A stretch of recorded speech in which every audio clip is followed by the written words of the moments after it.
저는 일본에서 태어나서 해방되자 아버지와 함께 고향 경남 산청으로 왔습니다.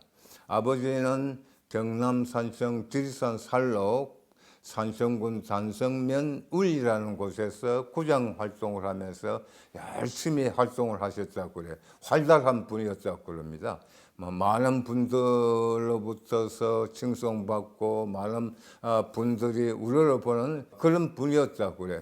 그 아버지가 지리산에서 빨치산으로 삶을 마치게 됩니다. 그러니까 내 아버지는 빨치산이었죠. 그러고 나서 나는 부산 작은 아버님 댁으로 가서 초중고를 마치게 됩니다. 그러니까 작은 아버님이 나를 데리고 가서 고등학교까지 공부를 시켰던 거죠. 그 방학 때 고향을 갔다 오고 그러면은 길을 걸을 때 많은 분들을 만나게 될 거 아닙니까? 너희 아버지는 참으로 훌륭한 분이었다. 아버지를 항상 이렇게 잊지 말고 가슴속에 새기면서 아버지를 닮으려고 이렇게 애써라 하면서 이렇게 말씀을 하셨습니다. 혼잣말처럼 골고루 잘 사는 게 무슨 죄라고. 그때까지 골고루 잘 사는 게 하는 걸 그때 깨닫지 못했거든요. 골고루라는 것은 서부 경남 사투리입니다. 그러니까 모두가 균등하게, 평등하게 라는 말이거든요. 그래서 깨닫게 됐습니다. 내 아버지는 평등 세상을 꿈꾸다가 삶을 끝낸 분이구나. 그래서 그때서부터 평등과 평등 세상이 내 필생의 화두가 되게 됩니다. 그래서 부산에 와서 이제 고등학교 1학년 때부터서 농민운동가가 되겠다고 결심을 하게 됩니다.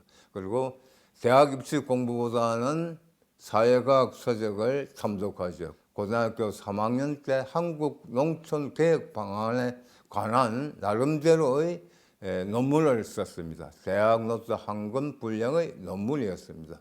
그리고 부산 충무동 쓰레기 매립장에 야학을 설치했습니다. 그 쓰레기 매립장은 지금 부산 남항의 아주 번화가 중심이 되어 있죠. 대학도 농과대학을 들어갔습니다. 농민운동가가 되겠다고 했으니까 농과대학을 들어간 것이죠. 이제 작은 아버님이 고등학교까지는 공부를 시킬 수 있어도 대학까지는 시킬 능력이 없어서 대학 1학년 마치고 군대를 가게 됩니다. 공부를 더 계속할 수 없었기 때문입니다. 제대한 이후에 과외하면서 등록금 마련하고 또 생활비도 받고 하면서 지냈습니다. 그러면서 워낙 이 생활에 찌들다 보니까 직업을 가지지 않으면 안 될 상황이었습니다. 농민운동가가 되는 길은 포기했지만 사회활동의 꿈을 완전히 접을 수 없어서 사회활동을 하고 또 직업도 되는 길이 뭐겠냐고 신문기자가 되기로 해서 신문기자가 되었던 겁니다. 근데 신문기자가 되고 나서 박정희, 전두환 이런 세대를 쭉 지내면서 이렇게 내 삶을 바쳐야 되느냐 하는 고민한 끝에 다시 뜻있는 신문기자들 몇하고 독서 모임을 조직해서 사회과학 서적 읽으면서 토론도 하고 그랬죠. 어쨌든 그렇게 되니까 내가 기자생활을 이거 더 해야 되느냐 안 해야 되느냐 하는 깊은 고민에 빠져서 결단을 내립니다. 기자 그만둔다. 그리고 프랑스를 가야겠다 해서 프랑스행을 단행합니다. 프랑스어 공부를 10여 년 동안 했거든요. 막연하게 1789년 프랑스 혁명 이후부터 계속된 혁명의 나라, 혁명으로 점철된 프랑스를 한번 공부해보자는 생각이 머릿속에 자리 잡고 있기 때문에 프랑스행을 단행을 했던 겁니다. 그래서 서울신문 사장에게, 당사장에게 그대로 말씀을 드립니다. 저 서울신문 그만두겠습니다. 근데 프랑스로 가겠습니다. 가려고 하니까 여권이 나오지 않습니다. 방법이 하나 있습니다. 서울신문은 그만두지만은 서울신문 통신원 자격을 주십시오. 그게 영어로 하면은 코레스폰던스 똑같거든요. 특파원이나. 그래서 이제 사장께서 용단을 내렸죠. 사실 굉장히 어려운 거거든요.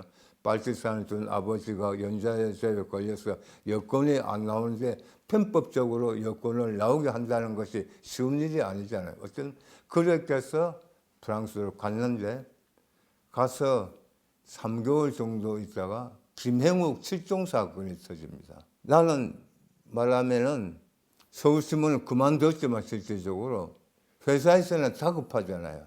그러니까 10여 년 근무하던 기자가 하니까 되게 통신원 타이틀도 갖고 있고 그러니까 김행욱 실종 사건을 좀 취재해 달라. 그거 안 할 수가 없잖아요. 그거 해서 취재 기간이 3개월 정도 이렇게 되었습니다. 그 끝나고 나서 회사에서 공부하러 간다고, 멤버는 공부하러 간다고 했거든요.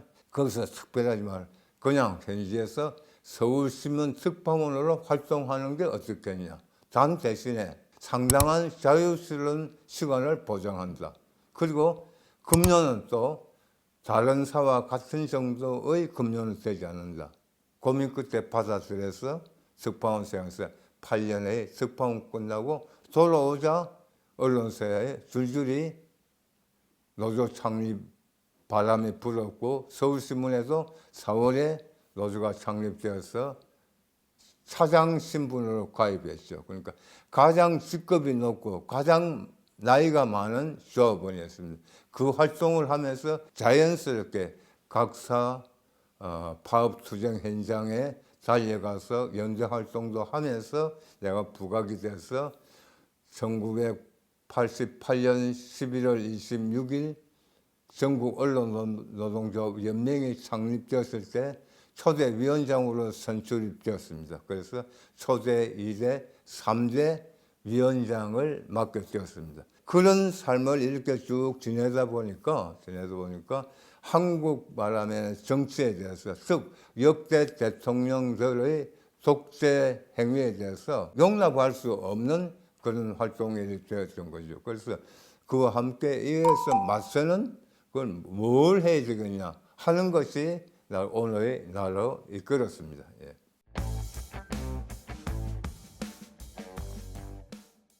(12월 26일에) 있던 민주노총의 나치노동국 총파업은 한국 노동운동 사상 최초의 전국 규모 정치 총파업입니다. 그리고 대통령과 맞서서 승리한 파업입니다. 그래서 김영삼 대통령과 승부를 다투어서 김영삼 대통령을 굴복시킨 파업입니다. 국민의 절대적인 지지를 받은 파업입니다. 한때 80%에 가까운 지지를 받았습니다. 한국 사회를 변화시키는 어떤 변곡점이 되는 파업입니다. 굉장히 중요한 파업이에요. 저는 민주노총 위원장으로서 세 가지를 결심합니다. 이 파업 승리 끝에 아까 한국 사회의 중요한 변곡점이라고 그랬잖아요. 민주노총이 국민들의 가슴속에 강하게 이렇게 자리 잡게 됩니다. 그리고 승리한 민주노총 위원장이 영웅처럼 됐어요. 그래서 민주주의 민족통일이라는 전국연합이 민주노총에게 제안을 합니다. 1997년 12월에 있는 대통령 선거에서 진보 진영의 독자 후보를 내보내자. 그 민주노총이 그걸 수용을 해서 실무회담 끝에 합의를 받습니다. 진보 진영은 97년 12월 대통령 선거에 독자 후보를 내보낸다. 그리고 그때부터 이제 조직이 이렇게 되는 겁니다. 그 조직의 명칭이 국민승리 21이 이렇게 되는 겁니다. 그때 대통령 후보는 누구였습니까? 다른 후보는 김대중 후보였고 이회창 후보였고 그렇습니다. 이인재도 있고 국민승리 21로 다 결집이 되어 있거든. 전국연합 민주노총 빈민조직 또 진보 정치 조직들, 학계 지식인들 모두 모여서 명칭을 국민승리 20일로 정해. 이 국민승리 20일은 선거 조직이었습니다. 선거 조직. 그러니까 진보 진영 후보를 대통령 선거에 내보내서 선거를 치는 선거 조직이었죠. 그 다음에 후보가 누가 될 것이냐 하는 문제가 다를 거 아니에요. 2차로 후보는 민주노총 위원장으로 하자는 것이 합의가 됐습니다. 전국연합 이창복 의장도 거론이 되고 했습니다마는 여러 면에서 볼 때 민주노총 위원장이 후보가 되는 것이 합당하다 했었습니다. 그리고 국민승리 21 공동대표는 전국연합 의장이었던 이창복 의장, 또 법조계를 대표한 고영구 변호사, 나중에 노무현 정부 때 국정원장도 지내고 했죠. 고영구 변호사, 권영길 이 세 사람이 공동대표로 해서 선거를 이렇게 치르게 됩니다.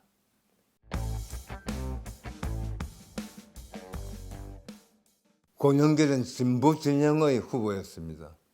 그리고 동시에 언론으로부터는 철저히 배제되는 후보였습니다. 진보 진영의 후보라는 것은 민주노총이 중심이 되는 선거운동을 치르는 그 선거 조직의 후보라는 것을 말해주고 있거든요. 다른 후보하고 조우를 할 기회가 없습니다. 텔레비전 토론에서는 완전히 배제가 되었습니다. TV 토론에서만 배제될 뿐 아니라 뉴스에서 시작서부터 끝날 때까지 한 번도 언급이 되지 않은 후보였습니다. 아예 쌍거리 말하면 무시당하는 후보였어요. 권영길은 언론노조 출신의 후보입니다. 쭉 말하면 20여 년 기자 생활을 했던 후보예요. 그 후보가 완벽하게 이렇게 철저하게 배제당할 때의 심정이 어떻겠습니까? 그러나 그것을 감내를 했습니다. 왜? 언론노조는 언론 민주화를 철저히 부르짖고 그것은 다르게 이야기하면은 외부로부터의 압력이 있어서는 안 된다는 것이거든요. 어쨌든 철저하게 배제. 김대중 후보와 조우를 할 시간이 없었죠. 김대중 후보뿐만 아니라 다른 후보하고 만날 수도 없고 또 일상적으로 보이는 그런 선거운동을 할 수가 없었습니다. 진보 진영의 독자 후보 출마, 즉 민주노총 위원장 권영길의 출마는 뭘 위한 출마였느냐? 97년 대선을 바탕으로 대통령 선거가 끝난 다음 진보 정당을 건설한다는 게 목표였습니다. 진보 정당 건설의 주역은 누가 되겠냐? 바로 노동자들이 되어야 되는 겁니다. 노동 중심의 진보 정당을 건설한다는 거였습니다. 그래서 선거운동의 주 대상은 어떤 거냐? 바로 노동자들이다. 거기다가 언론에서 철저히 배제당하고 하니까 할 수 있는 말하면 선거운동이 뭐냐? 철저하게 노동 현장 중심의 선거운동을 하자. 그래서 끝날 때까지 전국 각지에 있는 노동 현장을 말하면 누비는 선거운동을 했습니다. 광주를 예를 들자면은 기아 자동차에 들어가서 전 라인을 돌면서 모든 노동자들과 함께 손잡고 이제 노동자가 주인 되는 세상을 만들어야 된다. 그러려면 노동자가 정치의 주인이 되어야 된다. 이번에 노동자 후보를 지지하자 하는 선거운동을 하고 그런 거죠. 전국적으로 다니면서 노동 현장만 했습니다. 그 만나는 조합원들이 감격하고 감동의 눈물을 흘렸습니다. 권영길, 우리 대통령 권영길, 노동자 대통령 권영길 이렇게 외쳤거든요. 그건 뭐냐? 지금 우리의 선거운동이 실제적으로 노동해방, 인간해방의 세상을 만든다. 우리는 그 출발점에 있었다. 그런 꿈을 그리면서 감격하고 감동의 눈물을 흘렸던 것이죠. 김대중 후보의 선거운동에 관심을 둘 수가 없어요. 다만 하나. 저는 참 묘한 후보였습니다. 그때 선거의 결과는 어떻게 해야 되는 겁니까? 정권 교체가 돼야 되는 거거든요. 즉 김대중 후보가 반드시 당선이 되어야 되는 겁니다. 나는 진보 진영 후보이기는 하지만은 내 득표가 얼마일까 걱정하는 것이 아니라 진짜 끝날 때까지 김대중 후보가 떨어지면 큰일인데 이걸 끊임없이 걱정해야 되는 것이죠. 다행히 떨어지질 않았습니다. 김대중 후보나 또는 후보 진영이나 또는 새정치 국민회의나 쪽에서 한 번도 공식적으로 권영길에게 어떤 말을 건네지 않았습니다. 후보 단일화 문제라든지 뭐 이런 거 일체 건네지 않습니다. 처음부터 끝까지 아무 말이 없는 가운데였습니다. 근데 저는 이렇게 생각했습니다. 저뿐만 아니라 권영길의 출마가 김대중 후보를 도와주는 것이다. 쉽게 생각하면 이렇게 생각할 수 있거든. 김대중 후보 지금 나와가지고 당선이 돼야 되는데 이 진보진영 권영길 나오면 표 깔까 먹는 거 아니냐. 간표 요인이 되는 거 아니냐고 생각할 수 있는 겁니다. 그렇게 생각할 수도 있습니다. 그런데 오히려 도와준다는 거라고 생각하게 된 것은 김대중 후보에게 주어진 건 뭡니까? 평생을 따라다니는 좌경, 용공, 빨갱이 짝지입니다. 과격분자, 사회주의자, 나아가서 공산주의자. 빨갱이는 우리 사회에서 용납이 안 되는 용어잖아요. 같이 살 수 없다는 거. 사회주의자, 공산주의자, 좌경, 용공분자, 빨갱이. 이게 김대중 후보에게, 정치인 김대중에게 따라다니는 거죠. 그 선거 출마했을 때도 마찬가지거든요. 그런데 김대중의 정책, 김대중 후보 연설 내용, 김대중 후보의 선거 구호보다도 더 강력한 후보가 나왔어요. 그리고 이 후보는 우리는 진짜 좌파다. 우리가 진짜 좌파다 하고 스스로 천명하는 것입니다. 권영길은 그렇게 외쳤거든요. 그리고 선거 구호도 감명했습니다. 재벌 해체, 정예고 반대, 국가보안법 철폐. 이거거든. 다른 후보들이 감히 이야기할 수 없죠. 김대중 후보가 재벌 해체라는 말을 할 수 있나요? 정예고 반대, 국가보안법 철폐. 그런데 이 국민승리 21 후보는 이렇게 하다 보니까 보수 언론인이나 또는 상대부가 김대중 후보에게는 전에처럼 김대중 후보의 선거 구호가, 김대중 후보의 연설이, 김대중 후보의 정책이 좌파다 하고 짝지를 붙일 수가 없는 겁니다. 붙으면 진짜가 있으니까 이것이 김대중 후보를 도왔다. 저는 김대중 후보도 그렇게 이해했으리라고 보고 있습니다. 그래서 그런 선거운동을 겪었다. 이제 진보 진영 우리로 보면은 노동 현장을 누비는 선거운동이고 그런데 선거운동을 실제로 막 제대로 하지를 못했어요. 이른바 일어나라 코리아라는 파동이 있습니다. 일어나라 코리아 현수막을 전국에 내보냈는데 노동 현장에서 야단이 났습니다. 일어나라 노동자이면 모르겠는데 일어나라 코리아가 뭐냐? 선거운동 못한다. 이렇게.